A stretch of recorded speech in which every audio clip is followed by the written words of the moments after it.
And there we have it. Thank you ever so much for jumping in on this. Ali, how are you? Hi. Hello, darling. You're right. Do you That's know very what? cinematic beginning then, whilst I was watching It and waiting. was. You know what? I might have had a mild coronary whilst watching that, but don't worry. Ali, thank you ever so much for jumping on. God bless you for coming on and sharing your story for what is Mental Health Awareness Week, as we point Yes. out. And what better person to speak to than yourself as well, because I think, as you would have seen from the intro there are going to be some very sensitive issues and topics talked about today. So if you are watching this and this isn't for you, that isn't your sort of gig, by all means, off your pot. But sometimes the most difficult conversations that can be held are sometimes the most important as well. And I thought that's why I think we got you here. Okay. Now, Ali, the reason that I've got you on here is because there's a long history here of, and to be fair, a lot of the topic is going to be about your late brother, Rich. Yes. And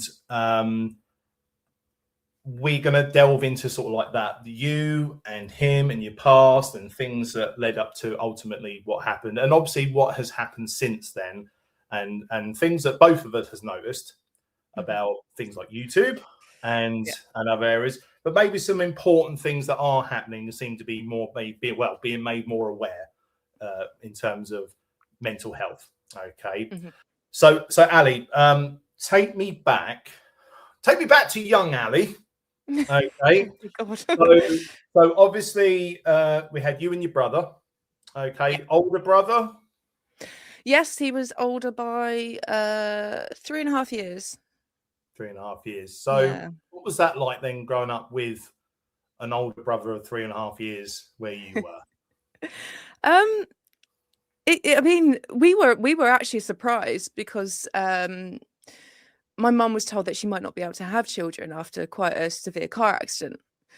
So we came along kind of unexpectedly, shall we say. Richard obviously born first, and then me 3.5 years later. And as littlins, we were best friends. Like, oh God, I was like a shadow. He was always very, very protective over me. We had like a normal childhood. We sort of grew up in, a 2-parent household, things as families have, that, you have your ups and downs and things like that. Sometimes life was difficult, sometimes it was less so. We were part of a massive family on both sides, lots of cousins, lots of aunties, lots of uncles, and family was very much ingrained from us from a young age that it's what's most important.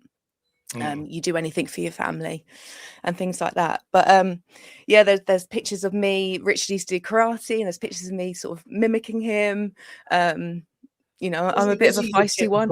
Older brother, was he what people would deem as like the almost like protective older brother at that time?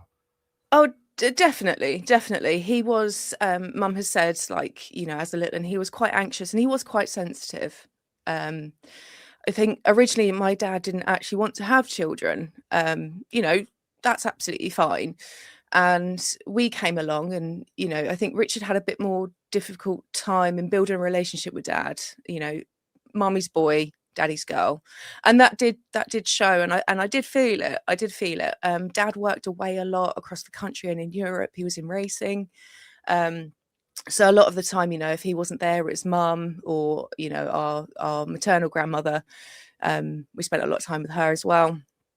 But by all means, it was generally like a normal childhood. But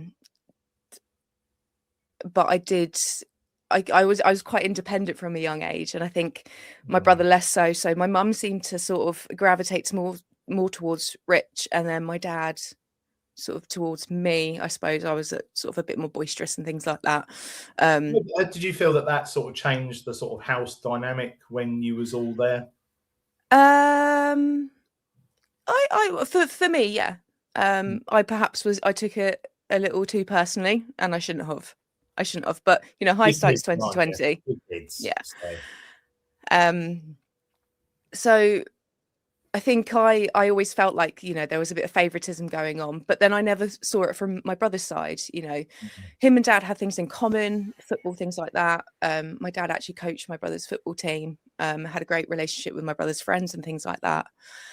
As I got towards my teen years, so at about the age of 13, I started getting into sort of more of the alt culture, becoming a bit of an emo, a greb, things like that. And that was, my dad was a staunch Scotsman, and he didn't like anything kind of out of the ordinary.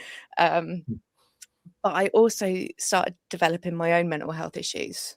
I was diagnosed as clinically depressed after a first suicide attempt. And then How old were you then at that point? my first one, I think I was 14. I believe. So it's quite weird how this story is going to sort of turn itself on its head. Well, that's what we're here for, you know, to sort of go into the group. So, if anything, the signs were pointing more towards you as having essentially mental health issues. I was a self-harmer. There was no specific event that triggered anything. It's just how my brain was wired, and sometimes that's how it is. It's a biological thing. And unfortunately, you know, things got worse, and I did attempt suicide a second time. And when I started to go down that route, my dad withdrew from me a little bit because he couldn't understand. You know, he couldn't see his little girl being that way. He couldn't get his head around it or anything like that. And that's when him and my brother got a lot closer. So Richard would have been about sort of 16 at this time. And as I said, like, he was very protective over me. One time when we were kids, I was being bullied, and to try and protect me, he threw a stone at the girl that was bullying me, and it soared and it smashed a car window. And my brother, he was such a good boy. He ran upstairs, immediately told my parents, and they were like, "You did the right thing, you know, by coming to tell us. We can get it sorted." My dad took him down to the lady whose car it was. He apologized out of his savings. He bought her some flowers, paid for the window to be fixed, bought her a box of chocolates, that sort of thing. He was very much a good boy. And when I was going through my troubles, he would mock me. He would mock me, but as soon as, you know, I took that step too far and I took the attempt on my life, he was straight into protective brother mode again, and he was fuming. You know, that maybe, I had been brought to that. Do you think maybe stepping into like the role that perhaps your dad had vacated in that respect? If he'd have withdrawn from you, then was he then kind of trying to fill that in a little bit? No. I think what it was is that because family has always been a big thing for us, that's just what took over. That's my little sister. And, you know, there would be behaviours where you could, like how he would talk to me, calling me a skin and blister and things like that. It was endearing. It was, this is how I'm going to show my affection towards you and things like that. And it's quite a long-winded backstory, and there's a lot of context to you know what eventually happened.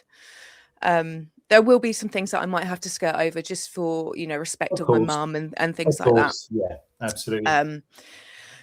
Excuse me. But one thing that I do know is that at some point your father passed away. Yeah. And so what age were you and your brother at when that happened? My dad died 2 weeks before I turned 17. I was still in the throes of being sort of like the prodigal daughter, if you will. You know, I was the one that was smoking weed, going out, staying out, just getting up to all sorts of trouble, that kind of thing. Rebelling in my eyes, and, you know, very, very depressed. Richard, on the other hand, was a success story. He got into he got a job at a bookies, and he became the youngest manager in the county at one point, and he was called a rising star. Wow. And all of this lot. Yeah. He was very sporty, very studious. He he was vain. We actually called him Boy Band because he looked like he should have been a member of Westlife. So, you know, he had a nice car. He was earning really good money. He had, you know, girlfriends, really beautiful girlfriends and things like that. Very popular guy all through school, into adulthood and everything like that. He, on the surface, it looked like he had absolutely everything. And then, you know, he died. You know, and with Richard, like he still, when he was having his success and things like that, he would show me his love by like he'd give me money or buy me things. So he was always looking out for me, just constantly throughout. And then, like I said, Dad died, and that was really tough going, because there was, how are we being censored? Can I swear? Do what you want. We're all grown ups here. And we were really messed about. He was obviously had some issues. That bit, I think, was like maybe kept from us for a little bit, for you know, to protect us and things like that. And then it was discovered that he had cancer, and it was a rare form of cancer. But at that time, you know, when we found out, we didn't know it was a rare form. Started having like treatment and like being in hospital and things like that, and it constantly switched from he was going to live, he was going to die, he was going to live, he was going to die. The hospital he was at, which I ended up working for, even though I always said I'd refuse to go and be treated there. After that, he went through the ringer, and they didn't look after him at all. Eventually, he was transferred to another hospital. They were like, right, we're going to get the camera, we're going to see what's going on, we're going to fix it, it's going to be fine. No. It wasn't going to be fine. It was never going to be fine.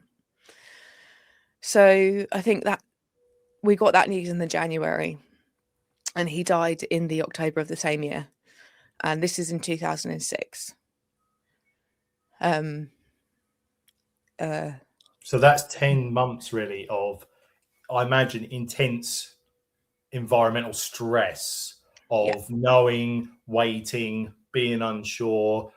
When you've already explained that you yourself were having issues leading up to that with mental health, so that could only, I'm assuming, make things 100 times worse. I acted out a lot. I didn't know how to deal with it, and I didn't spend enough time with him when I could. And as an adult now, like, oh God, there's the things I would have done differently. I really would, but I can't change that.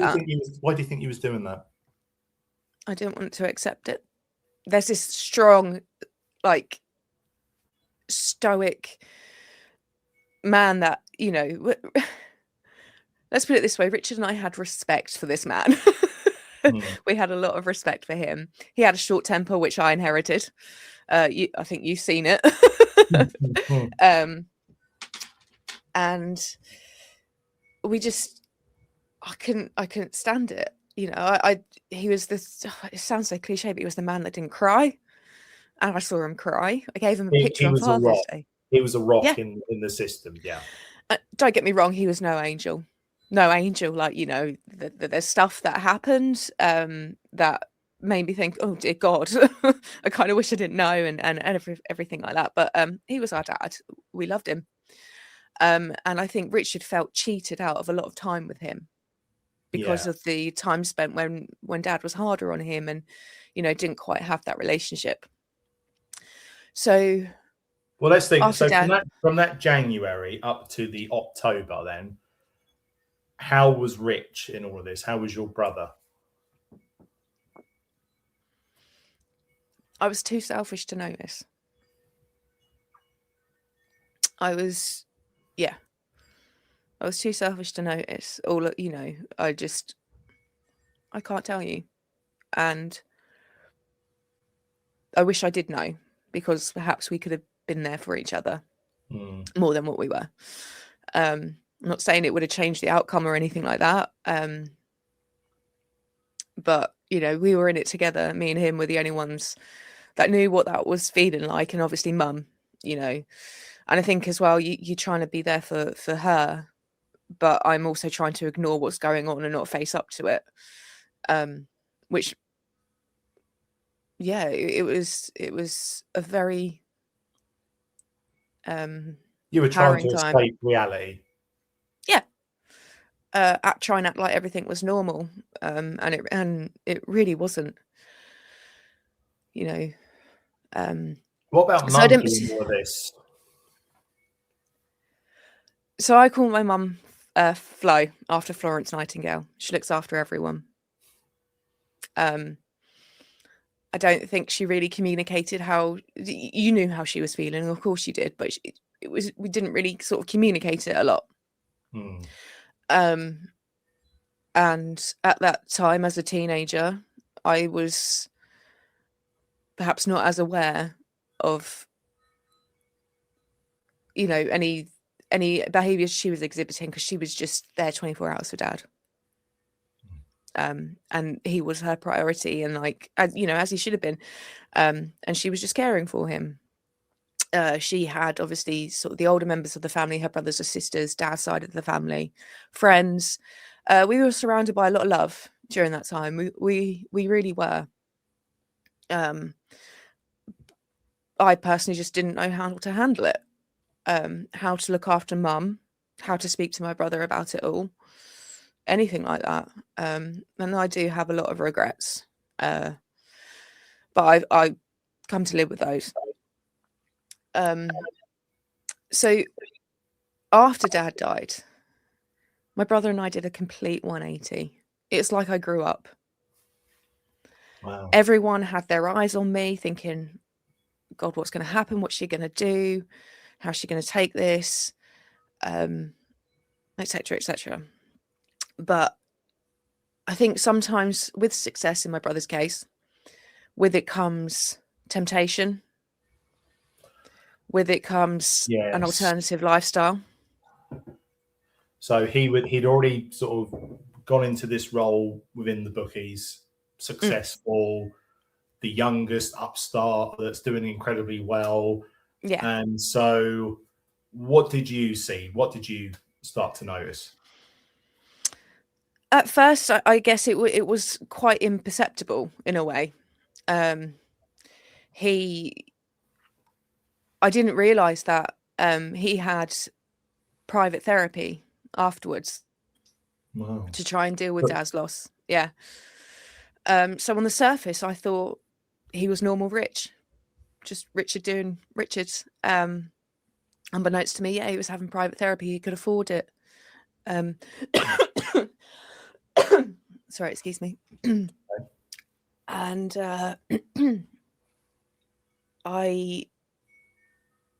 things went on, because what else can you do? Obviously, we grieved, we mourned. Mum never really had a chance to mourn my dad, because it started with me. It went on to Dad, then Richard's problems and things like that. So she's never been able to just process, I suppose, just process what's happened and grieve in her own way, I suppose. But then is that potentially the Florence, like Nightingale side of it, looking for the next person to care for almost? I think, yeah, I do believe that, like, her purpose in life was to just be this wonderful, loving, the kindest soul, that, and even now, like, to a fault, and I'll talk about sort of like one of the effects of that this has all had, about like my sense of loss of control, and how I want to control everything, so I know everything's okay. But she was just, I don't know how she did it. Do you think maybe she just didn't have a choice? Maybe it's the role that she had. Yeah, I guess so. I mean, there's like a saying that says, when you look into a mother's eyes, that's where you'll find the purest of love. And it is so true. When I go into a bit more detail about Rich and his issues and things like that, you'll see that, a mother worth her weight would do the things she did. Mm. You know, so yeah, so I would say I perhaps didn't notice things at first. Also, unbeknownst to me at this time, sort of with Richard's success came sort of a bit of a party lifestyle. Okay. And he had dabbled in cocaine whilst Dad was alive. But he then got into some trouble at work. And I won't go into details with this bit, but he ended up not working there anymore. My But brother this also had... ability then was then taken out, this sort of life he had. Yeah. And I also think Richard sort of measured his success with money as well, like how much money he had, because the constant thing throughout everything was like, oh, if I had the money, I could get myself sorted out and things like that.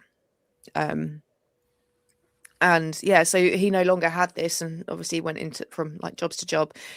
He always worked, and you know, he had a great work ethic and things like that. And he just unfortunately started to develop some habits and some addictions that just weren't healthy. You know, he gambled a lot.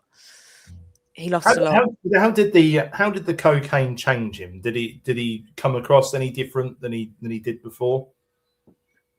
Well, at first I didn't realise. It was quite a few years after Dad died that he told me that. And you know, it had been a football night out, you know, with the old managers and like including my dad and things like that. And Richard said, yeah, I'd done cocaine on a night out, and Dad was there. Dad obviously didn't know. He wouldn't have had it, put it that way. Dad was very anti-drug, very anti-drug. But you know, it's considered a party drug and things like this, and you know, it was all fine. I can deal with it. And you think you've got a grip and a hold and a control over things initially, don't you? You have ignorance and naivety, more than an awareness.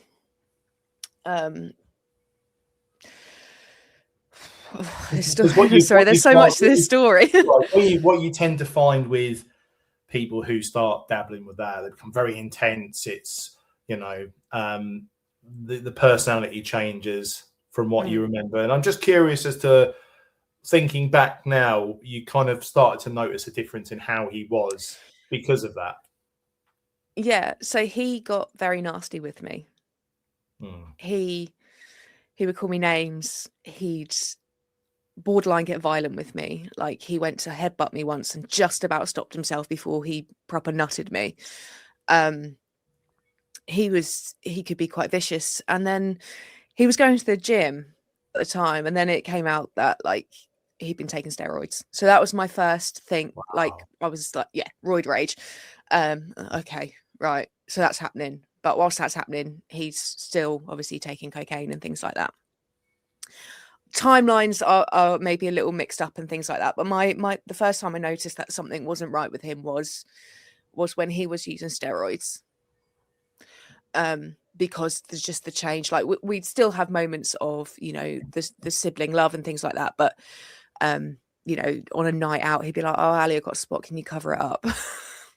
he was very vain, down to the fact that, like, there's one story someone told after he died, which always makes me laugh. He went in to buy a new watch in Argos. And he was asking, his friend worked there, and he was asking like her opinion, things like that. And she goes, I'm sure it, you know, they all look nice, it's fine. Yeah, but what if I meet a girl and she looks at my wrist? Like, that point of vanity, it was ridiculous. Absolutely ridiculous. Not worried about the toot going up your nose and things like that, but is my watch looking all right, you know?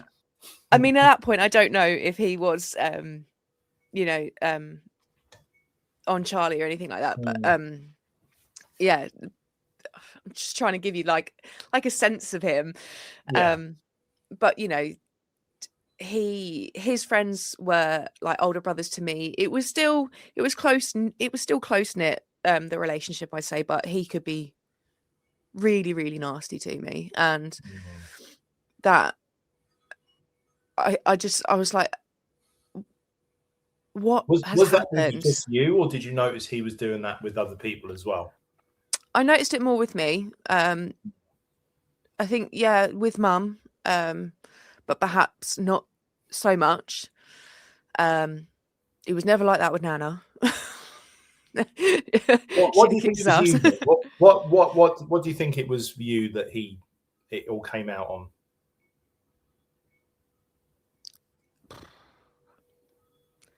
I think sometimes we just rubbed each other up the wrong way, and he would just snap. He would just flip.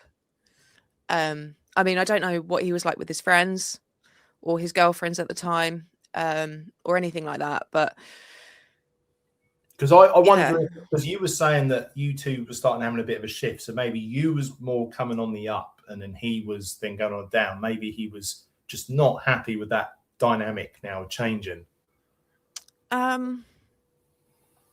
Potentially there's a lot of questions that we won't ever have answers to.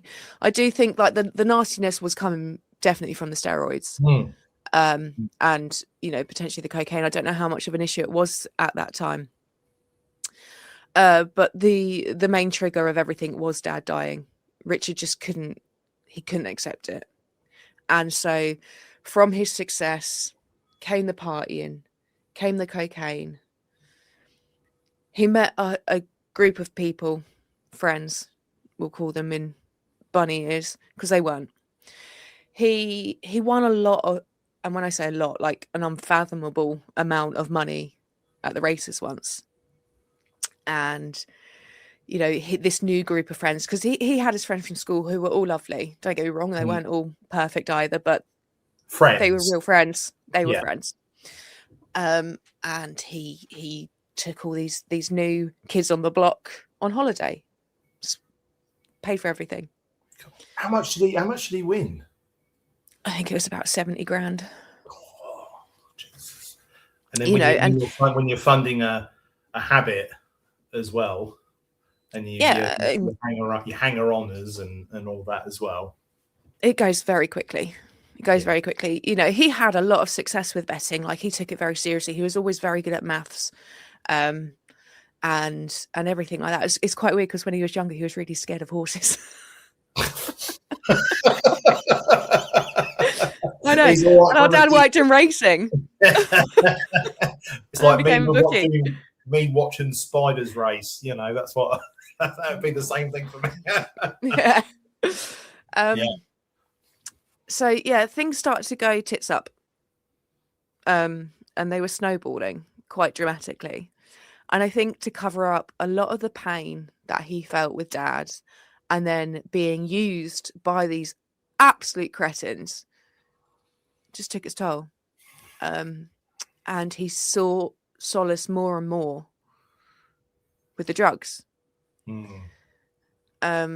they supplying it, or were they using him to get it, do you reckon? No idea. I have no idea.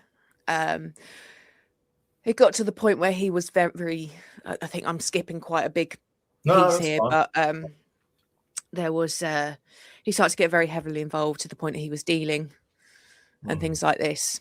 And with the heavier drug use came the worst mental health issues. So he obviously, the prolonged grief with Dad impacted his need to try and feel better with trying drugs. The drugs then made the mental health worse. And then it becomes how do we deal with this? How do we cope? And what was you starting to see that was gradually getting worse? Someone who wasn't my brother anymore. He looked different. He acted different. He thought different. His personality changed. There was still you'd always see like elements of old Rich. But, and this is going to sound quite harsh, but he wasn't my brother anymore.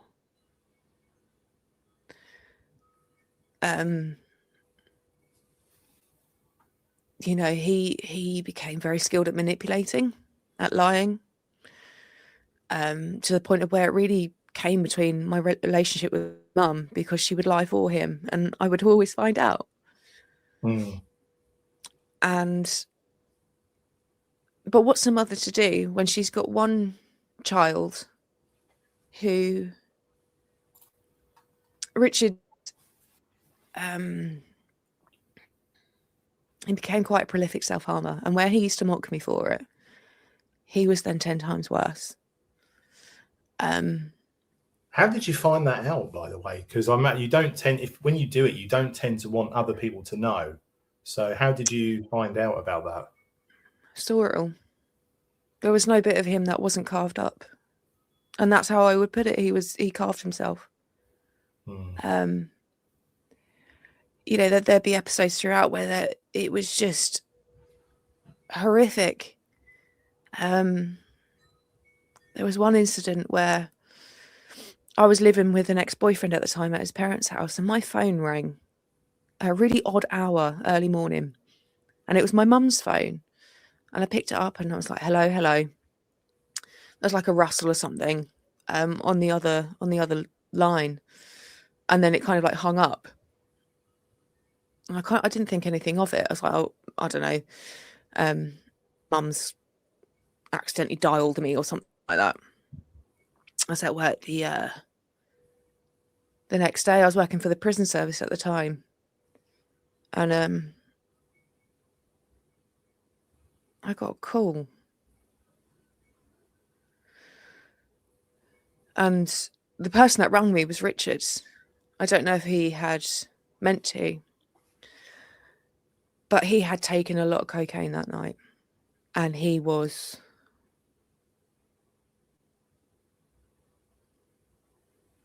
I don't know how to explain it.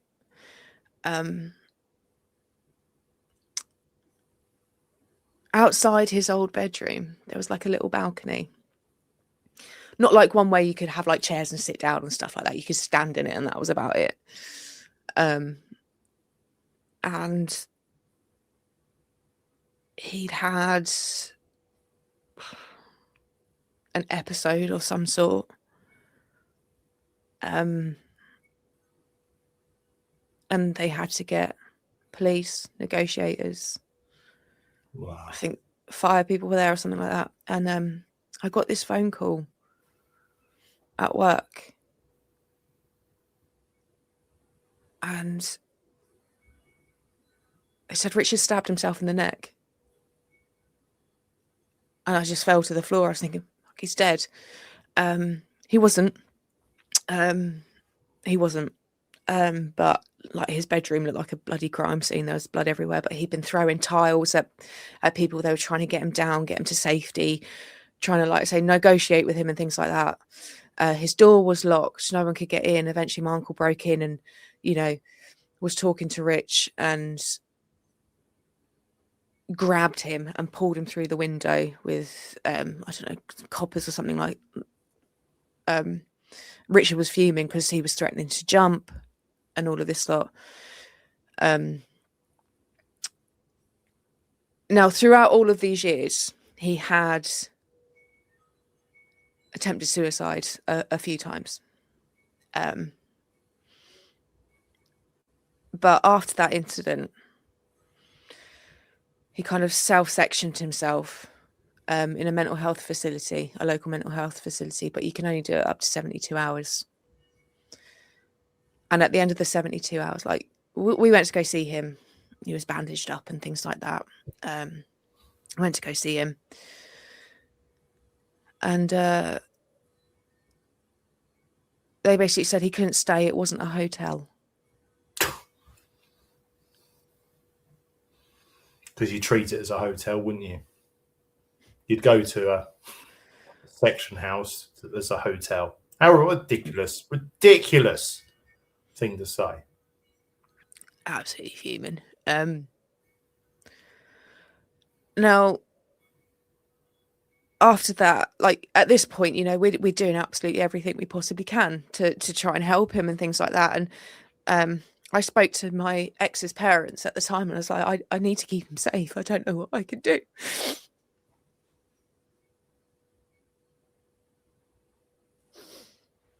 And they said, well, why doesn't he come here for a few weeks? And I was like, oh my God, I can't believe you're doing that for us. So he did. I went and picked him up the day he was discharged. And he came to stay there. And I said, Rich,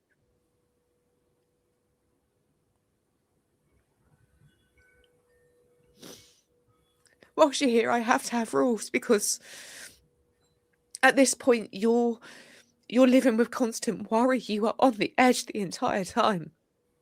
What was he like when you went to pick him up?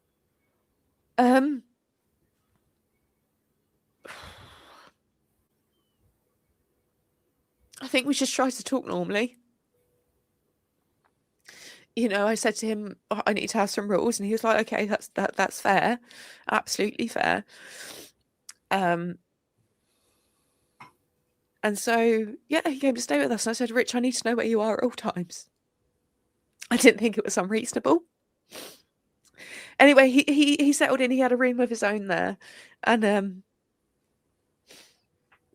he kind of looked to my ex's dad as kind of a bit of a father figure. He'd go on dog walks with him and he'd talk to him. There were some things that my ex's dad didn't know, that that my ex's mum hadn't told him, you know, about Richard being a dealer as well as an addict. And I think that kind of threw him off a little bit. But they were very kind, very, very kind. And then one day he just wasn't there, and I'm panicking. And I can't get hold of him. And I can't get hold of mum. And this is going on for a really long time. Hours. And eventually I got hold of mum. And I was like, do you know where Richard is? Yeah, he's here with me. Couldn't you have fucking told me? He'd gone back to Newmarket. And he'd gone to Dad's grave. And he'd been with mum. And now there's nothing wrong with that. But at the moment I'm thinking, shit. Well, where is he? Yeah. It was just pure panic. And something that I kind of developed after Dad was a severe case of anxiety, and I always thought of like the worst case scenario. If I couldn't get hold of anyone, shit, what's happened? Someone calls me out of the blue that I'm not expecting a phone call. I pick up, what's happened? Nothing, I'm fine. Just wanted to call you. Always on edge. And, you know, that's something that has stayed with me until today. And if anything, it's been kind of exacerbated by losing my brother. And after that, I was like, Rich, you can't come back, because I can't deal with that. I can't. Perhaps, you know, I should have given him another chance. But then perhaps a butterfly could have flapped its wings differently in the 1800s and he'd be fine and he'd still be with us. It comes to a point where you live in a constant state of worry that it becomes normal. And, you know, with how prolonged this was, it's almost like the person who's ill, it's I'm just wondering, Annie, did he ever, during any of these times when he was, shall we say, lucid and maybe just a bit more clear of mind, did he ever sort of say what this was all about? Not explicitly. It started with Dad, and then other things just became factors. You know, he was in a lot of debt. You know, the day because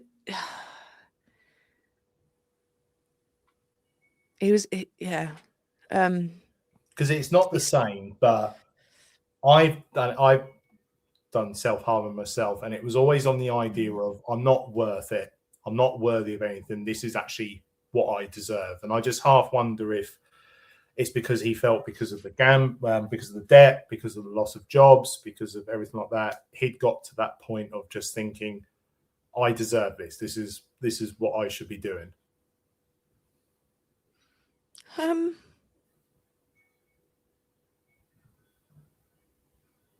Yeah, it would be accumulation of everything. Like, how did I get to this? Go from like he was on top of the world to then just he hit rock bottom and then realized rock bottom has a basement.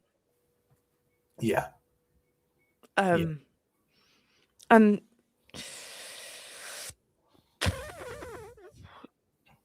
yeah, he ended up in that basement and then a floor below it.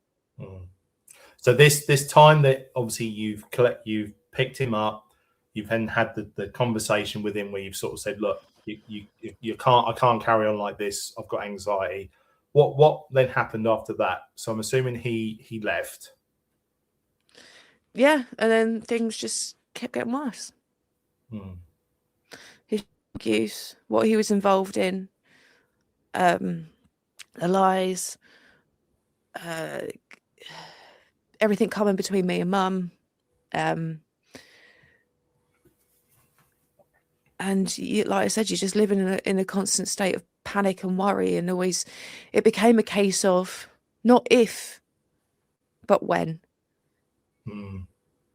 And it, it's you feel helpless, but then also you did everything that like you knew how to do at that time. So with mum, she essentially paid with her soul to keep her son alive. And no one can blame her for that. Like I said, any mother worth their weight would do exactly the same thing. The day Richard was found, Mark and I, we'd had to help out a rather difficult situation. And then on top of finding out that Richard had completed suicide, we then had some other really shitty news on top of it. And I broke. I didn't know what to do. But so how long are we talking about in terms of from that time you picked him up to the day that it unfortunately happened? What's the sort of the time scale? I don't know, but Dad died in 2006. The day, I'd say from the moment that, well, even before then, from the moment he got ill, so say that January 2006 to the day that Richard died, it was 16 years. Because he actually met someone, didn't he? And there's a family as well, wasn't there? Yeah. He had a little girl who is a spitting image of him, and you look at her sometimes, and it makes me really happy. But then I look at her, and then I just want to cry. Where did that all sort of fall into the mix of everything then? I don't know. Like, I think they kind of spoke about having a child. Now, they had him and his and the mother of his daughter. They had a bit of a volatile relationship as well, because of like certain behaviours and whatnot. Richard's drug abuse, and everything like that. They got themselves into some trouble, and it was just constant. Over these 16 years, everything was constant. There was no let up, no brief reprieve. He had been to rehab several times. Sorry, there's more and more being added to the story because it's just such a big one. Sorry if it feels like I'm going off on tangents. No, absolutely. The thing is with life, it's a day-by-day series of events which you're never always going to get in chronological order and everything like that. But at some point, he's obviously met his partner. They've then ended up having a child. How was he with the arrival of his child? He was so ecstatic. And I always thought to myself, if a kiddie doesn't change him, nothing will. And it didn't. Don't get me wrong, he absolutely adored his little girl, loved her to pieces.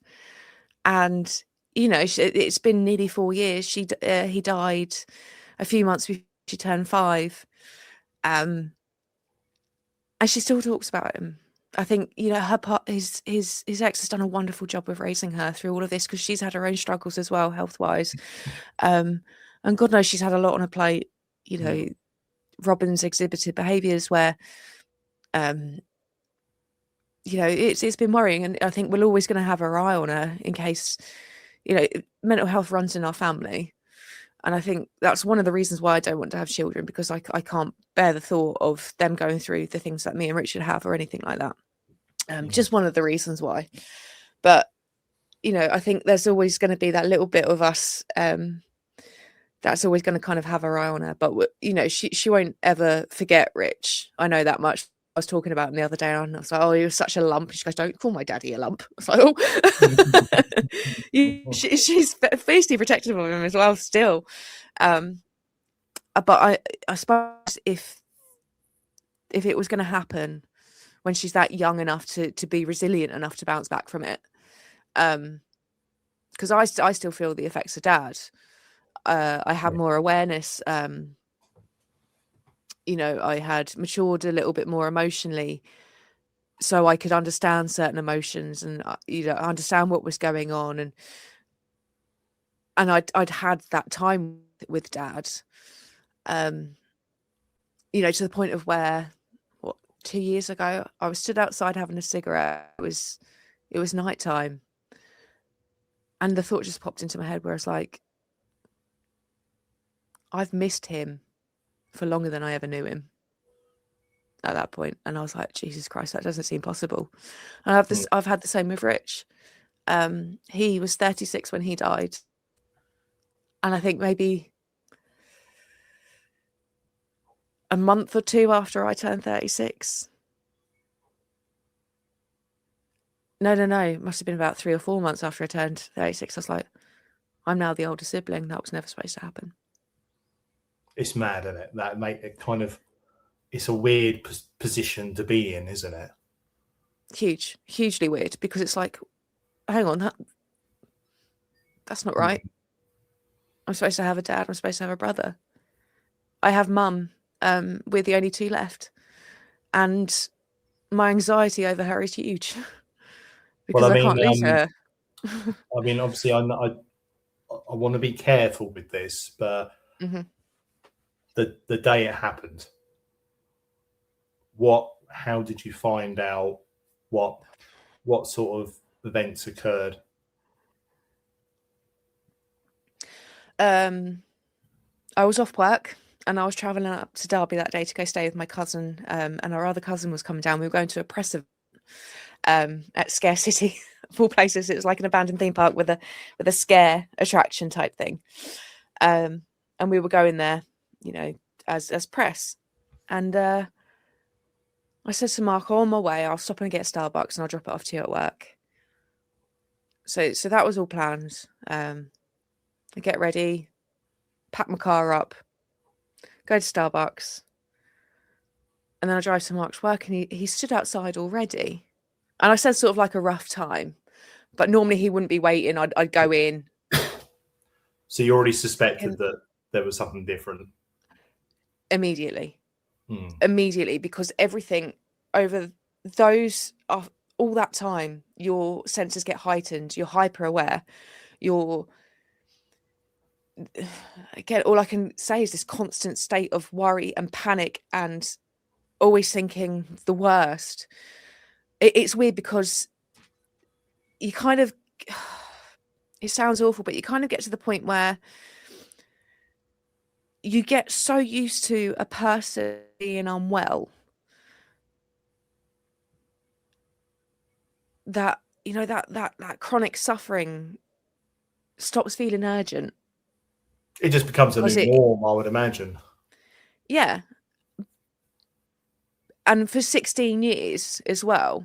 And it's repeated behaviour, and it's, like you said, it just becomes the norm. You're always on edge. You're always thinking, could today be the day? But you've almost built yourself up for it a little bit, is all I can say, because of his, you know, his horrific self-harming and his and his other suicide attempts and things like that. It just, yeah. So you turned up, and your partner was stood outside, and And he said to me, there's been an accident. And like I said, you get so used to someone being unwell. My initial thought was, is it mum? And he said no. So then immediately I'm like, Rich. Mm-hmm. Somehow I didn't quite think that he was dead. And Mark wouldn't tell me what happened. He said, I've had a phone call from your uncle. There's been an accident. And I just was like, I need to know exactly what's happened. I can't, he said, we need to go there. We need to go to your uncle's. I was like, I can't wait to find out. This is going to be the longest drive ever. Mm-hmm. So I rang my uncle, and he said it's Rich. He's taken his own life.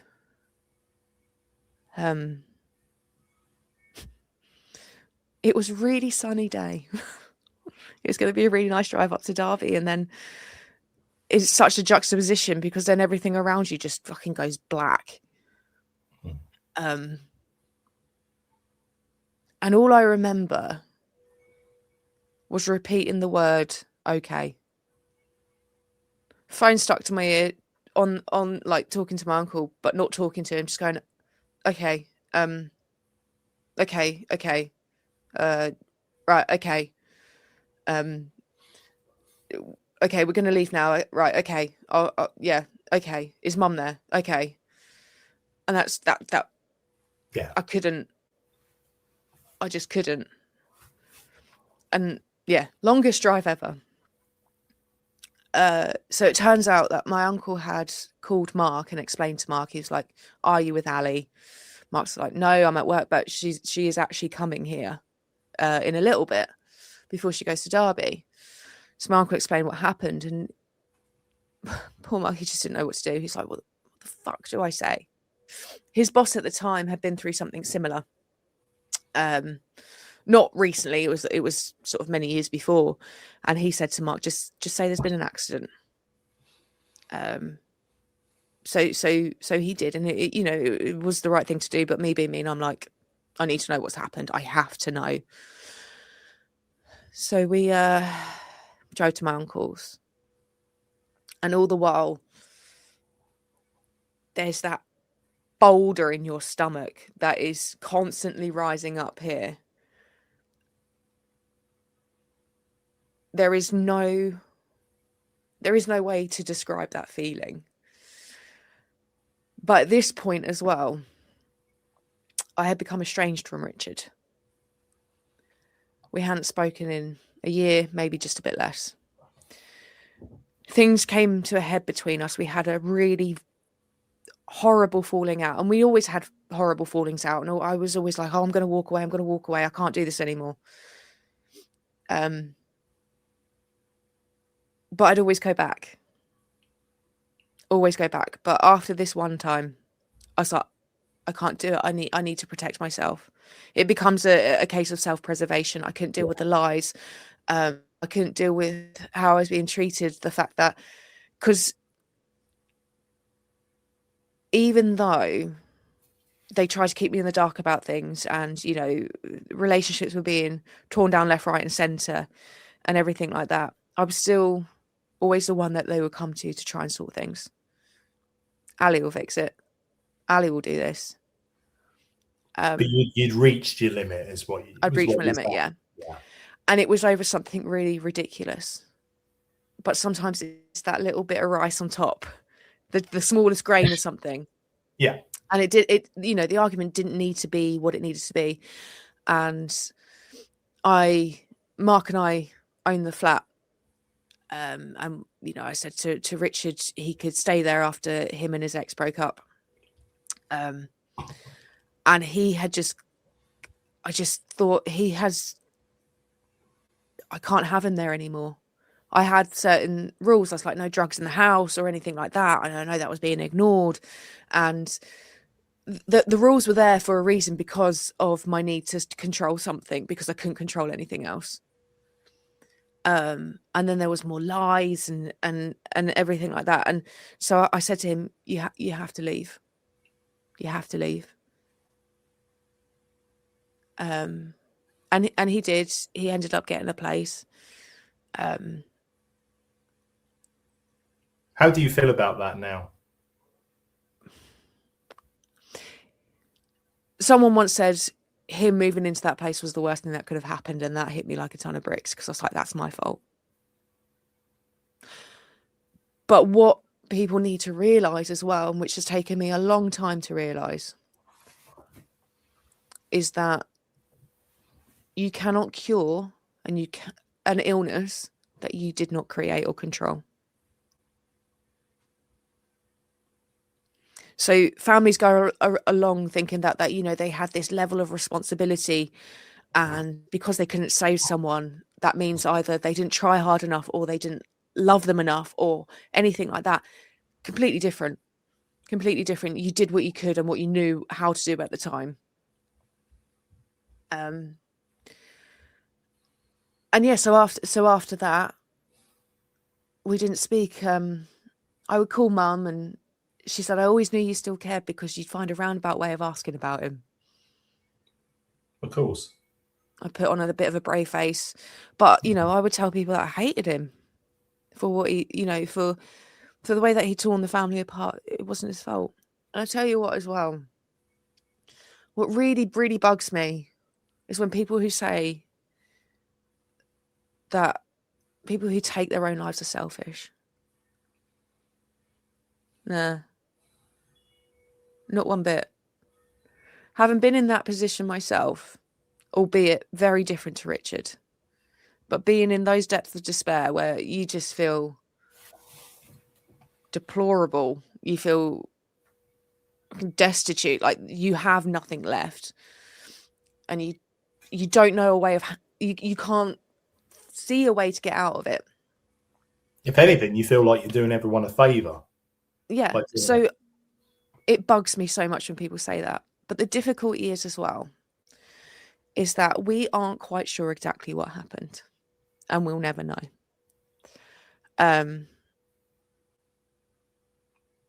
So yeah, during that, I'll explain in a little bit, but during that year that we didn't talk, I'd find things out, or I'd still ask about him in my own way, and try and support Mum as best as I could in ways that I could. We'd done so much for them, Mark and I together, but without Mark, they'd have hit the basement sooner, a lot sooner, both of them. And I have so much gratitude towards Mark and his family, because they've offered me a peaceful side of family life, which I hadn't seen for a long time. The lack of drama was just bliss. And they are absolutely wonderful people. Because without them, I don't think we'd have got out of the troubles that we were facing after everything.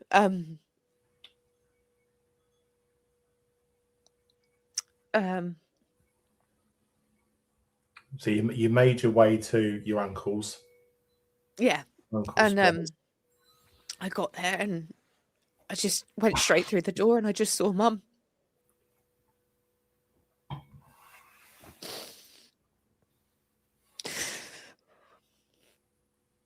And her bottom lip's going. She's been crying, obviously, but she looks so small and so fragile. And sort of that just snapped something inside me. I was like, oh, it's almost like I took on the role of a parent in a way. I just wrapped her up and let her cry. I said, it's such a weird thing, because as you know, our background is working with the deceased and the bereaved. So I lost count how many times I've spoken to people about losing their loved ones in situations such as suicide as well. And I always know what to say until it becomes your own, and then you don't. It's different. But I was just, yeah. you have, it's that personal emotional attachment and things like that, and that it gets under your skin a lot more, obviously. But it was also very much complicated because, you know, I'd had these feelings of animosity towards Rich. And I thought I had come to accept the fact that if it was going to happen, it was going to happen. You know, it's like I coached myself to think this could happen at any point. So, and I accept that.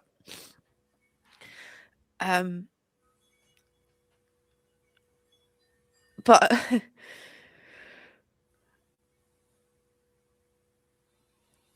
So what news had been told to you by the time you reached that house? just that he was dead and that he'd done it.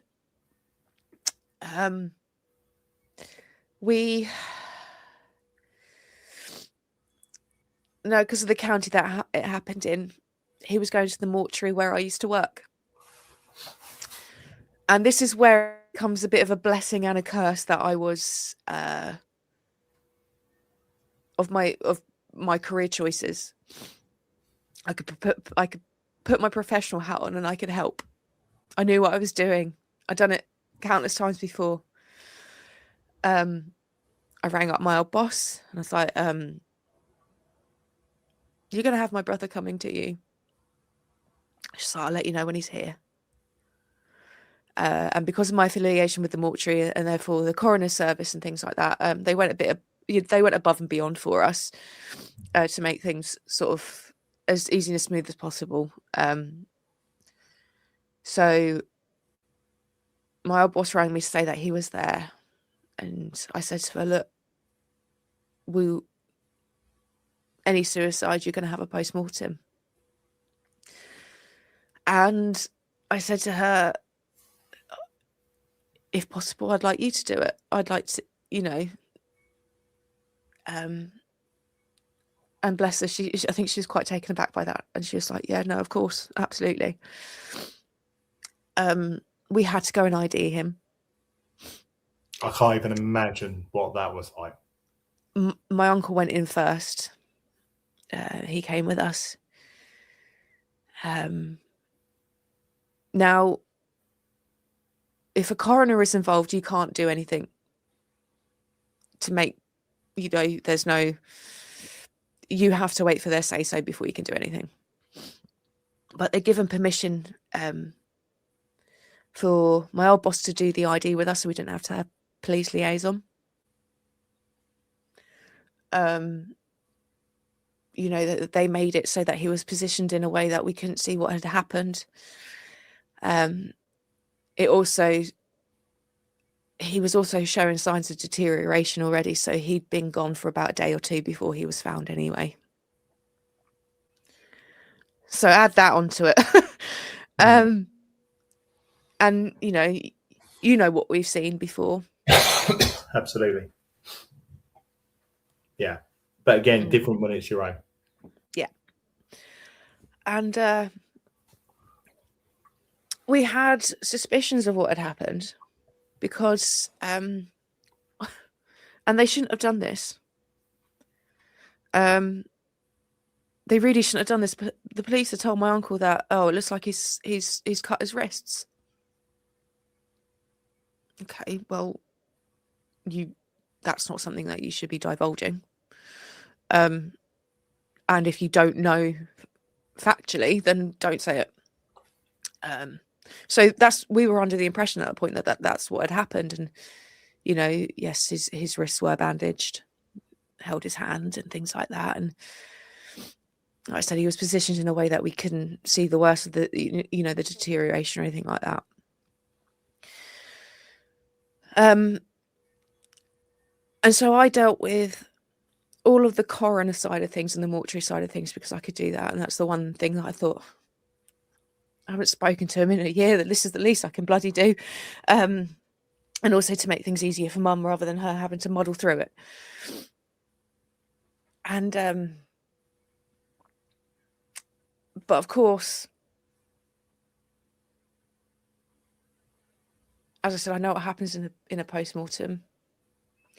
I used to eviscerate for post-mortems. That's what I was training to do.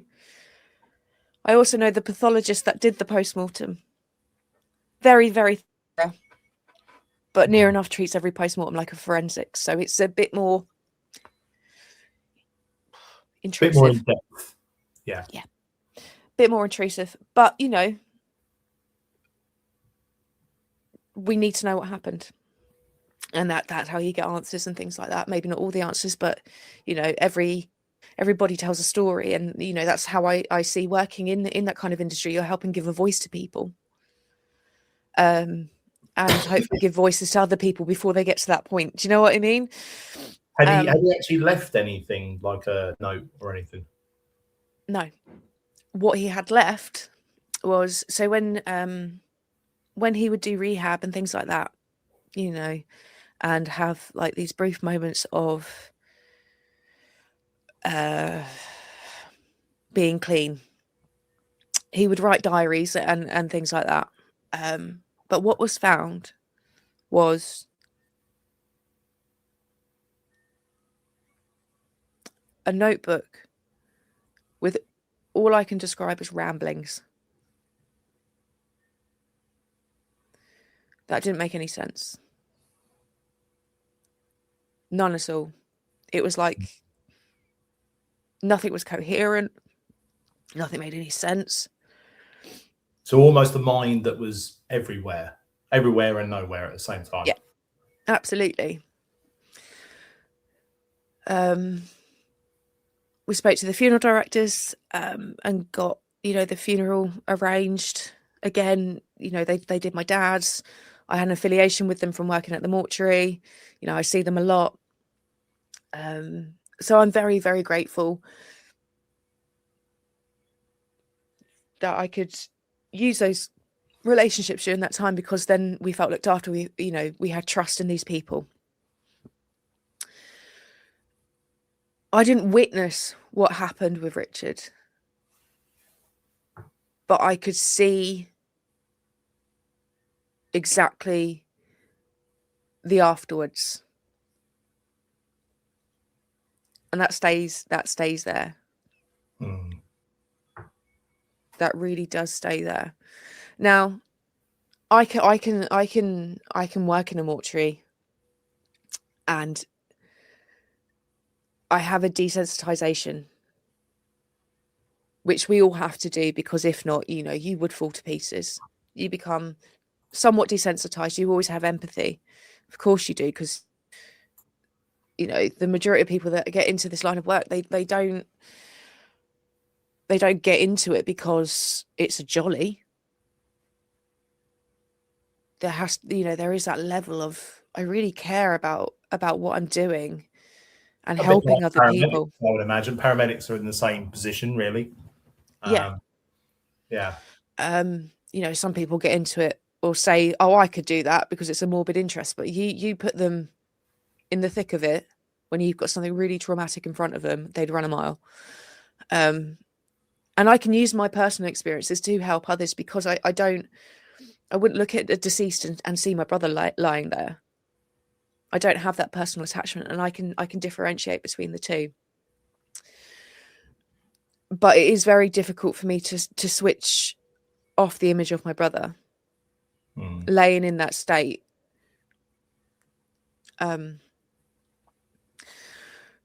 So yeah, anyway, all of that happened, and throughout this, I learned a bit more about what was going on. He was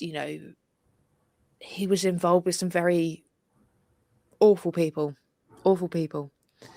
You know, he was hiding drugs for them. He wasn't living. He'd become a recluse. He'd become very paranoid. And this is through the drug use as well. And he also developed psychosis. A lot of things point towards the fact he had a psychotic episode, which then led to him doing what he did. Yeah. There's also like behaviours sort of leading up to that seemed to think that perhaps he was going to try and get himself sorted again. So initially my thoughts were, I think, you know, he's taken, because obviously the toxicology's come back. Yes, there's drugs and alcohol in his system. My initial thought is this was intentional. But the more that I mulled things over and mulled things over and mulled things over, I was thinking to myself,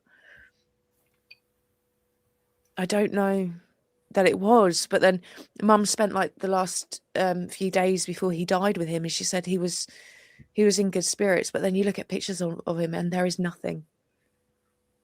There is nothing behind his eyes. It was like he was almost dead inside already. Obviously, I don't know. Obviously, you wouldn't know, but do you suspect with the people he was involved with at that time whether he was maybe trying to escape? Potentially. I have a theory that he was in a lot of trouble and was having to, do things at the behest of other people, like county lines, say. Because wasn't there something to do with like the house after it happened or something? Oh yeah. So his flat got broken into before it had even been cleaned up. There was a rumour. What was it they did? Yeah, what was it they did? It didn't look like they'd done anything. The TV was there, his watch was there, things like that. They were looking for drugs. They knew where he hid them. The sheer fact that they would have probably known what had happened and yet still felt like they could do. So that shows you the character of people, what you're dealing with. Yeah.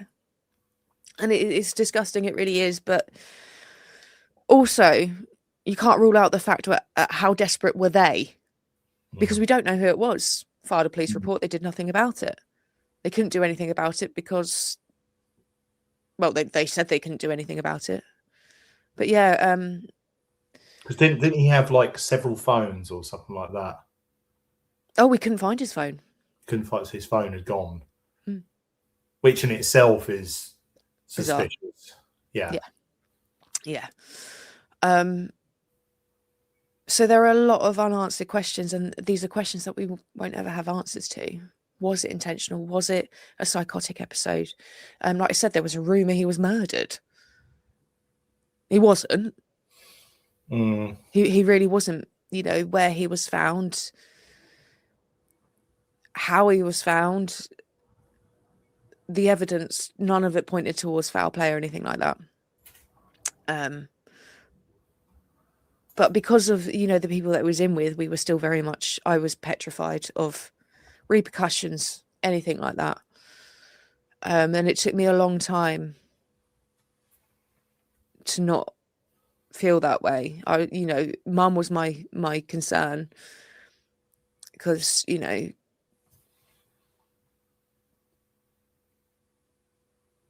what did he bring to our doorstep?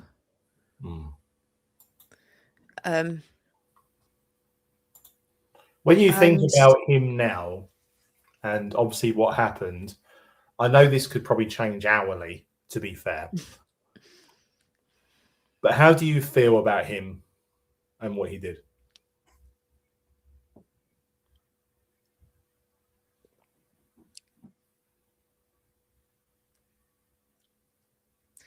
There is a slight dependency on the circumstances, whether it was intentional or it was a psychotic episode. A psychotic episode, you're not in your right mind. No. And what he did to himself was brutal. It wasn't what the police said, it was worse. Injury-wise. But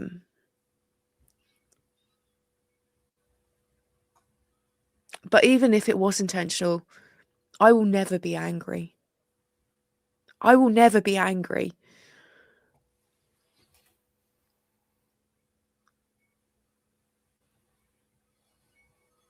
Because he couldn't hurt himself anymore. He was free from everything. And it was difficult because during this time that we didn't speak, he was alive. I knew he was there. And even though I always said, I don't think he'll ever get better. And that might be really cynical and pessimistic. But after 16 years of the same thing, you sometimes do get to a point of where it's like, I don't think it's possible for him to change or get better. But whilst he's alive, there is that little bit of hope constantly at the back, thinking maybe, just maybe, things will get better and we'll be brother and sister again. But when he was gone, there was like, that's it. But there was also that, and I don't know how this is going to come across to some people, and I'm sorry if it, offends some people, but a lot of people don't talk about the relief that comes with the fact that they're not suffering anymore. And you feel guilty for that relief, because it's like,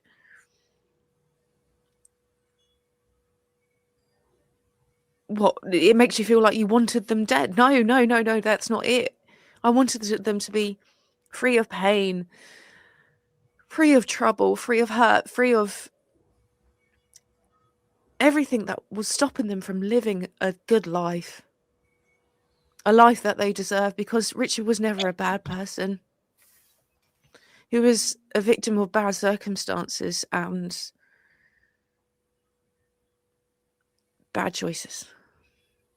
You can almost see it as he was free. He's now free from a mental prison that he found himself in.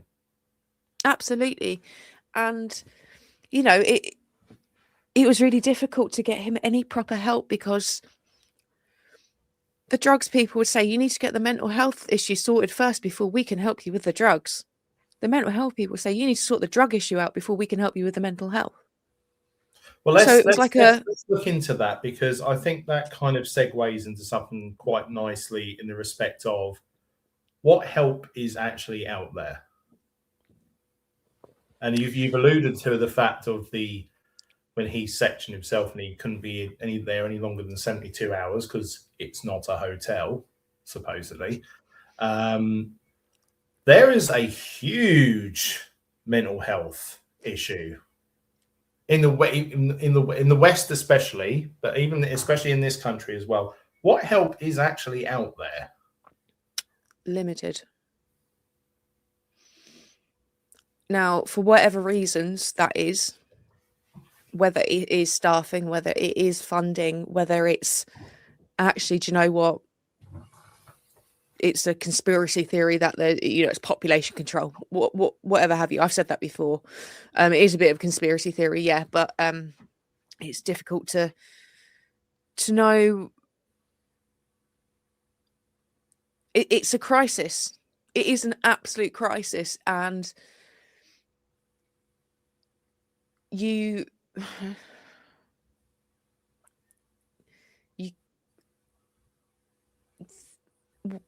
help that you do get isn't, for some people it is, but it isn't enough. Personally, I find it quite surface level for yes. It's almost doesn't go deep enough. And the reason I say that is because I understand that they're probably pushed to the limit of what they've got, because all anyone ever says is they haven't got the funding. They haven't got the funding. They haven't got the funding. And I can recall upon a story that someone I know said that when they were having a crisis, they phoned there was a crisis hotline as such, and they got told to go have a bath. Have you been for a walk? Yes. No, I haven't been for a fucking walk, Janice. Yeah. Shall I walk in traffic, or shall I? Because that's what I feel like doing. Yeah. Yeah, absolutely. And I just wonder, if this is such an issue that is plaguing people, where do we go with this? Because if we haven't got the resources for it, what is actually out there? So a month before Richard died, he reached out to the GP, the mental health team, sorry, and through the GP, and because he wanted help. Again, this is one of the things that makes us think, perhaps it wasn't intentional. And he was told he'd been discharged because he hadn't used the service for a little while. A month later, he's dead. So now it is coming down to people who are everyday Joes creating their own spaces where men can go and be vulnerable, where men can go and talk about the things that are affecting them and you know, and what they're suffering with and everything like that. You know, you've got your groups like NA, AA, everything like that. But then you've got things like Andy's Man's Club, who is you know, a guy that had his own issues. I think perhaps maybe he lost someone, and he created this group just so men can get together and talk. I've got a friend called Nathan who he owns the mental health car and bike club. It's a shared interest where people can get together, but they know there's no stigma to, you know, through talking with their feelings and things like that. And it's a safe place where they can just be honest. Because it doesn't matter how much it feels like we've grown as a society and men are talking more about mental health. Yes, you see it pop up in the news, and you know, it's Mental Health Awareness Weekend. Let's talk about more about men's health issues and things like that. But it's still got a huge way to go, and it's coming down to everyday people to sort it, and they are not equipped. Don't get me wrong, it's marvellous what they're doing. It really is. And it's offering people somewhere to go, somewhere to talk, somewhere to feel supported. But they don't have the resources. They don't have the funds. They don't have the training and things like that. And it doesn't matter sometimes how much love and support you can give someone. Love is not enough at times. If that person is so deep in that hole, love is not enough. Because trust me, if it was, he'd still be here. Rightly or wrongly, do you hold like any of the medical services, the GPs and all that in any way accountable? Sure. Yeah, I mean, one, don't tell him a mental health facility is a hotel for starters after he's just done what he did. His health record, the everything that he did would take the decision out of his hands, take it out of our hands. You know, the sectioning and things like that, because I don't know how it's possible, but some people really play a system where they're like, oh, I can't work. Now, obviously, this isn't the case for everyone. I'm not, you know, this is for the people that really do rinse it, because you know they're out there. The people who rinse it saying, I can't work because I have anxiety. And you're like, you know full well they don't. Yeah, do you? Yeah. And then you get people that are left to the wayside, or they're looked upon as just another druggie. Hang on a minute, before you judge anyone, just think to yourself, what are the circumstances that got that person to that point? Were they trying to mask how they were feeling? Were they trying to replace feeling like absolute shite with something that's going to lift them up for an hour or what have you? And then they're then constantly chasing that to numb pain. Just to keep everything quiet instead of the busyness that you would have seen in that notepad, that diary. Yeah, you know, and especially when someone develops a psychosis. Richard used to see things. He used to hallucinate. There were spiders going through his hair. He used to think police were outside.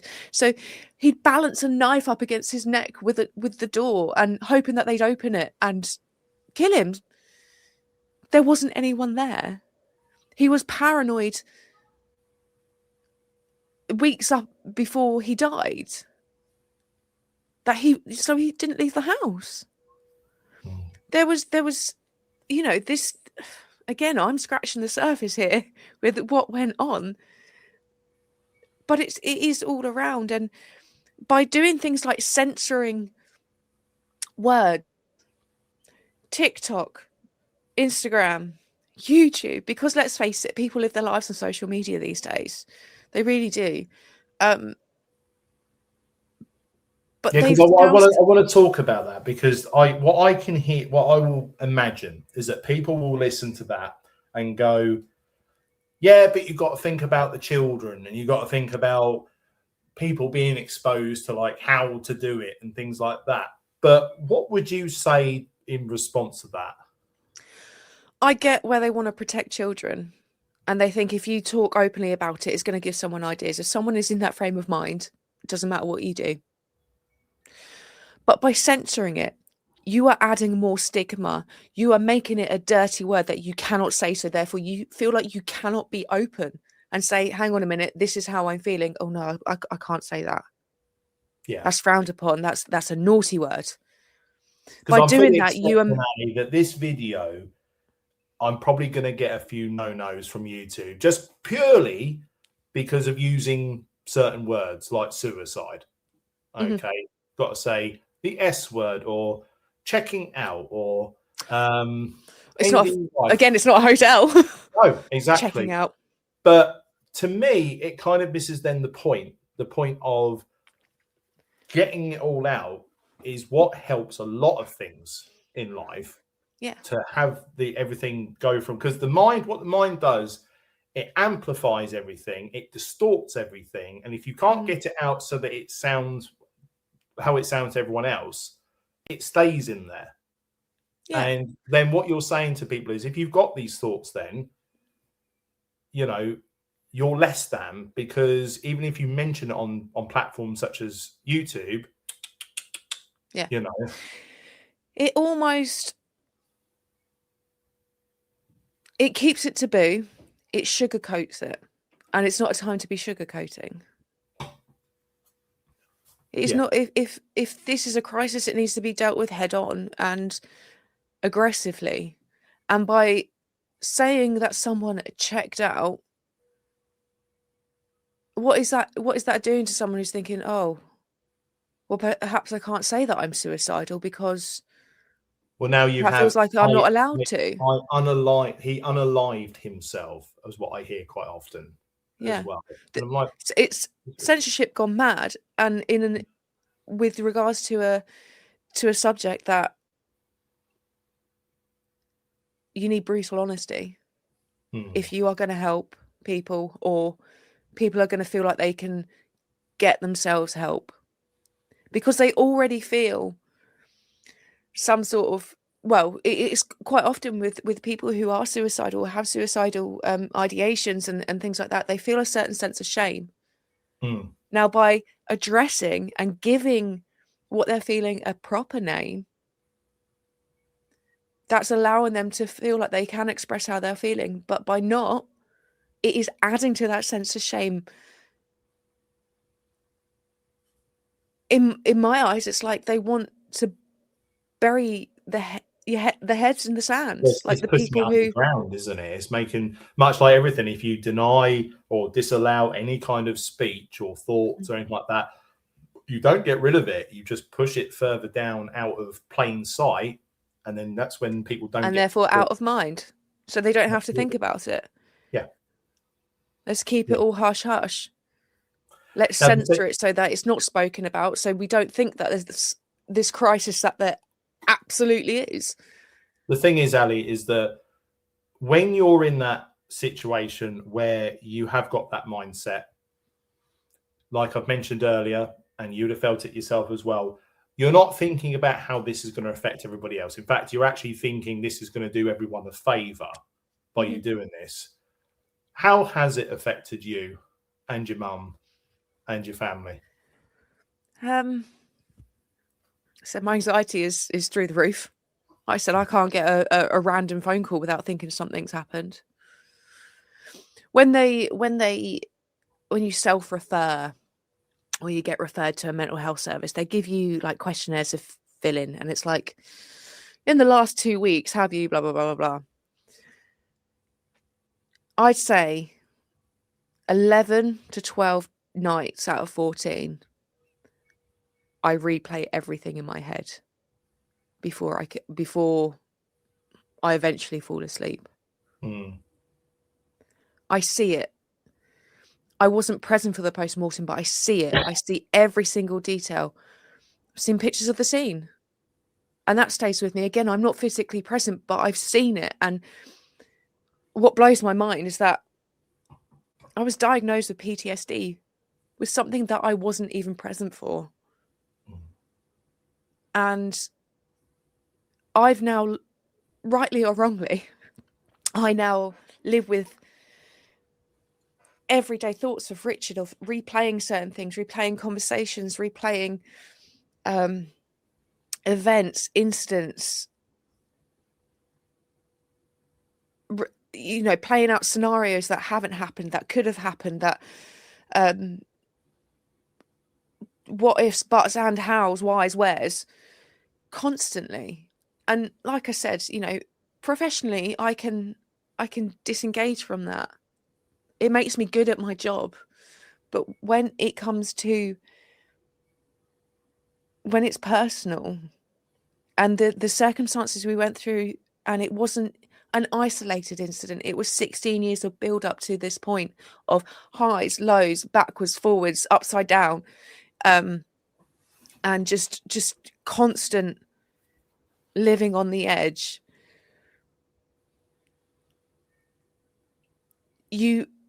Grief has given me more of awareness of a sense of time. There is a before and there is an after.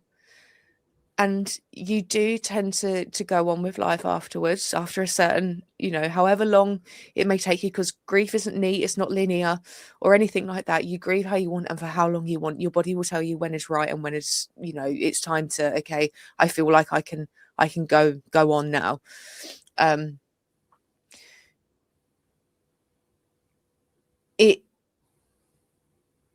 You're never that same person. Something changes you. And it's so complex. It's so complex. It puts me in the position where I've been able to help another person who's been in a similar situation, but with her dad.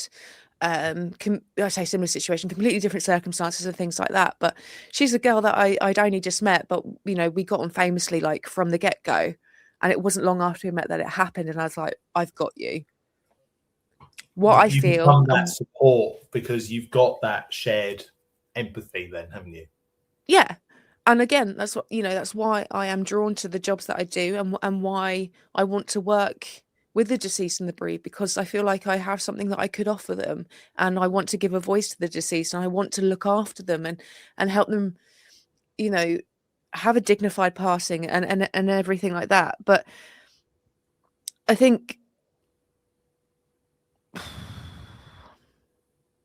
yeah, we've kept living, but you never return to the person that you were before. Absolutely not. And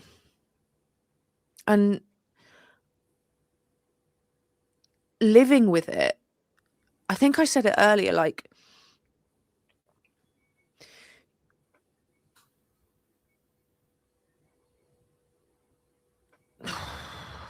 what did I say earlier? Sorry. it's been quite heavy. No, it's absolutely. I think, sorry, carry on. If you know what you it's fine. You just because you can't save someone, people have to remember it's not because you didn't love them enough. Sometimes love isn't enough, and the families have to find support themselves as well, because it's a lot when you're living with someone who is that unwell. It can consume you, so you do have to look after yourself. So I think if there is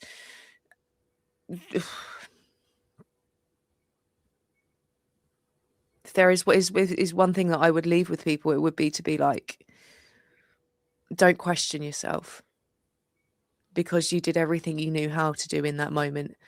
And there are lengths people will go to that they never thought they would go to try and keep someone alive that they love. And you would. I walked away from him, but that it was self-preservation, and I couldn't do anymore. I'd done everything I absolutely could, but in Mum's case, she couldn't walk away, and she would never have walked away. And it had an impact. And now we live without him, and sometimes I go into the town that like we grew up in and stuff, and everyone knows everyone. So occasionally you're thinking, oh God, they've noticed me. I'm the girl whose brother killed himself. Mm. And you kind of feel like that hangs over you a little bit. But there is a little bit of a stigma to it as well. Yeah. Again, because there's not enough open spaces and not enough help for people to be vulnerable enough. And they don't feel safe with it. Before we go into the comments section of it, because we have had some nice comments come through for this, I've got, I think, 3 quite difficult questions, but 3 very important questions I want to ask you, Ali. The first one is, how are you? Tired. I'm okay. I am okay. I have a wonderful, wonderful support network. Like when this happens, it really brings out who people are and how they value you in their lives, because I've had, you know, my closest friends live hours away, and they have been there through everything. I had, you know, one come from Bristol, one come from Yorkshire to come to Richard's funeral. Our best friends who live in Derby are absolute angels, and I couldn't thank them enough. And then you know, the ones that you think are your closest friends who live on your doorstep and who did nothing. I think it shows where any kind of traumatic event or high stress event or difficult moment, it shows the best and worst of those around you. And if anything, it shows you, okay, well, now I know the lay of the land with everyone. Yeah. And I'm not expecting people to drop everything. No one expects, I think people are always scared to, oh, what if I say the wrong thing? You don't need to talk. Sometimes you just need to be present. But yeah, the ones that, you know, some people that we thought we could rely on, because Mark needed the support as well. He was having to deal with the other stuff that happened the day that Richard was found, as well as keeping me, you know, on the straight and narrow. I started drinking, binge drinking. And it wasn't until he said, I'm scared you're not going to wake up one day, that I actually took it on board. Don't get me wrong, I had some relapses and things like that, but generally speaking, I'm in a really good place, apart from, like I say, just the replaying at night times and things like that. But there's other stuff going on in life where, you know, stress can impact, or other things going on can, you know, make other things come to the surface, to the forefront, that then the brain is just a complicated thing. But I'm okay. I have my mum, I have my partner, and I have a wonderful second family, and I have my chosen family, and I know if there's anything I need, I am so supported, and I'm looking forward to using my experiences to help others. And absolutely. And it's important to have that support structure there as well. The second question I was going to ask you is, you kind of gave advice to people who have gone through similar to you, who are questioning about whether they should have done something and all that. What would your words be to somebody who maybe is feeling like they are in the position of ending it all?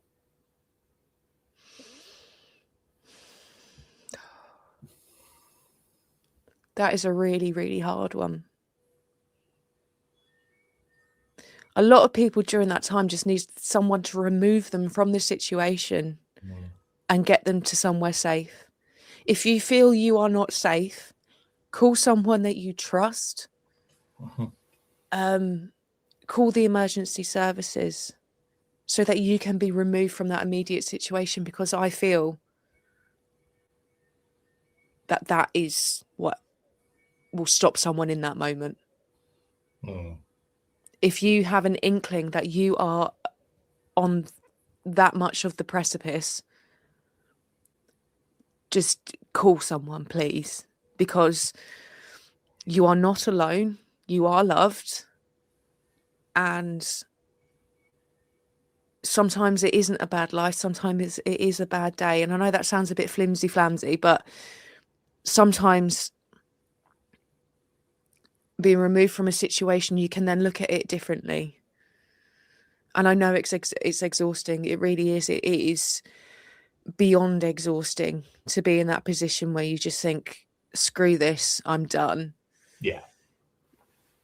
But the best thing you can do is call someone, tell them. And the best thing I ever used to do was I used to picture it as if it was a storm. Okay. Mm-hmm. Because then well, there's nothing you can do about a storm. It's going to come one way or the other. So you kind of have to, as they say, ride out the storm. But the storm does eventually, it may take weeks, it may take months or so on. It does move because it's all in here at the end of the day. Mm. And I think sometimes it helps not thinking of it like you've got a problem, but rather more of a tangible, well, it's like a storm. Okay. Yeah. Well, I'm used to what storms are like, so you can do your best to ride through it. I think it might be breaking it up as well into bite-sized pieces that you can digest. Like it's, okay, so this is how I'm feeling at the moment. Or, this is what's happened to make me feel at the moment. If I do this, then that will get better and then I will feel better. Or it's breaking it up like maybe hour by hour. If I get through this hour, oh, okay, I did. Let me get through the next hour. Oh, I did that too. Okay, this is going better than I thought. Make it manageable if you can. I know it. Rather than thinking of, like you say, as a whole, as a wave essentially that just is engulfing you. But again, it's so much easier said than done. Absolutely. No, I get that. And I guess the last question I want to ask is probably the most difficult. If you could speak to him now, what would you say?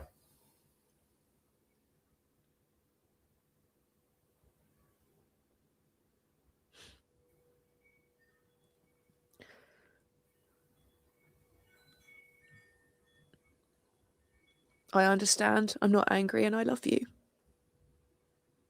As simple as that. As simple as that. And it sometimes is only as simple as that. It's not in depth. It's just an emotion. It's just a feeling.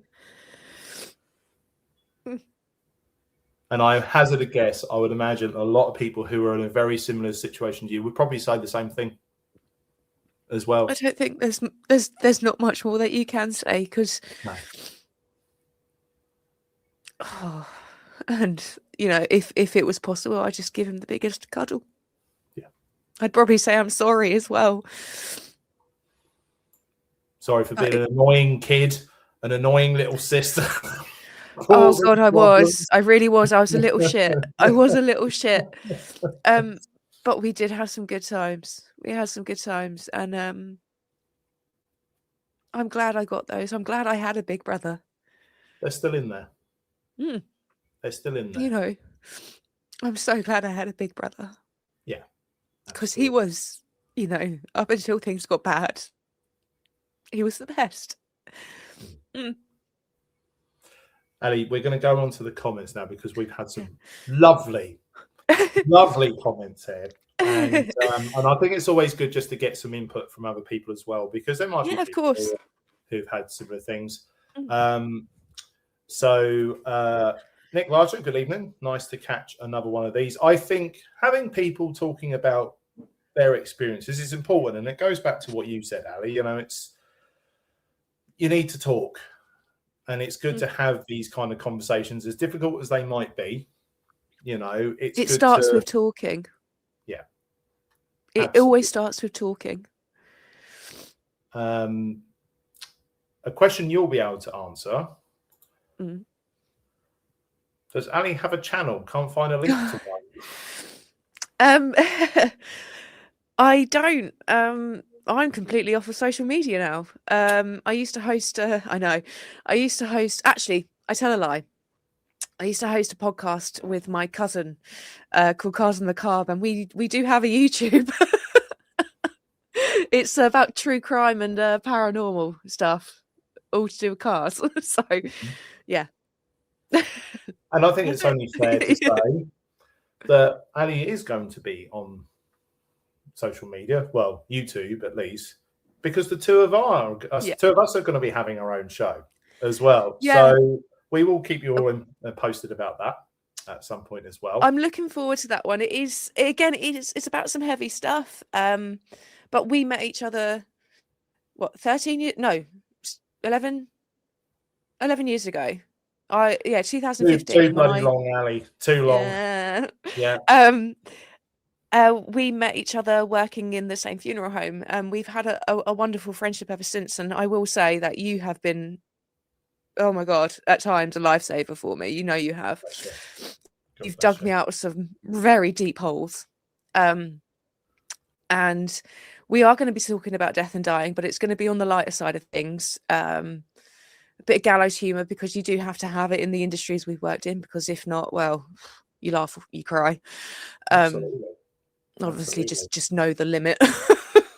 Have some respect. Don't cry, my love. You are doing amazingly well. We've had that as well, and you are. You really are. Thank you. And we've got a sort of a flurry of ones like this, because Jessica Hurst, Catnip, you're so brave, so proud of you. This is my friend who I met. Her dad used to live next door to my ex and his parents, the one where Richie came to stay. Mm-hmm. So I met her through there, and she's the one that came from Yorkshire to Rich's funeral. God bless you, Jessica, and thank you ever so much for that. And again, this kind of highlights why we're doing this. So sometimes, but I know exactly what you mean. It's because what we're trying to do is we're trying to have conversations where people go, do you know what? I've gone through that, or I'm feeling similar to that, and realize. And the worst thing you can have in life is to feel like it's just you that's going through it, whatever it might be. Yeah. And it can feel very isolating, but you are not alone. Absolutely not. I am always, I know I just said I'm not on social media, but I do have access to the Cars of the Macabre account. And if people do want to talk, message Chris and he'll put you in touch with me. Absolutely. Mr. Boring, brave woman, thanks for sharing. It is a brave thing. People might say, well, she's only talking. It takes a lot to go through very difficult circumstances and details and all that. And, Ali, you've been incredible. Speaking of which, Memily, you've been incredible, Ali. I'm so proud of you. I think that is my sister-in-law. Well, if she wasn't proud of you, I'd be very worried. So, but no, it just goes to show. And also, we've got Jo Haller, brilliantly lovely lady, strong and resilient. There we go. She's my friend from Bristol that came to the funeral as well. There we go. Oh, it's everyone I know. I was going to say, it's everyone you know on here. Awoken World 2388. God bless you. Okay. I think what it is going to do is it's going to show people that despite a series of events, that even one of these events would knock most people down, you're still there. You're still going. And I think one other thing I would say is that if you are driving somewhere or you're walking down a street and stuff and you notice something, or you just happen to glance at the person next to you, as cliche as it might sound, you never know what that person is going through. People who drove past Mark and I on that day that it happened, did they think her brother's just been found dead? Of course not. Of course not. So you cannot, you can't reach out to every stranger and be like, are you okay, mate? And things like that. But if you notice something, sometimes a smile could just lift someone's day that much that they think, do you know what? It's not so bad. Yeah. Very good words. And in all fairness, like I've got going across the bottom of the screen here, I have provided support information. If anybody is struggling or knows somebody who is struggling, I've provided that for you, because as much as we have said there isn't enough available, there is still there are still resources out there, and for the love of God, use them if you're in that position. Specifically things like Calm Mind, Samaritans. Absolutely. Ali, God bless you. Thank you so much for jumping on this. You've been an absolute star. And thank you for everyone who has jumped in this and has commented or is just listening back to this at a later time. I am going to be continuing this with more guests coming up. So again, next Tuesday, we will have another stream. If you are interested in coming onto the stream, then and being a guest on the podcast, then please get in touch. The details are in my channel description. Ali, thank you ever so much, my darling. And thank you everyone for jumping on this. Please remember to like and subscribe and keep an eye out for any updates that we are going to have for our own sister podcast show for this. Okay. God bless you, everyone. And take care of yourselves and happy health to everyone. Thank you ever so much.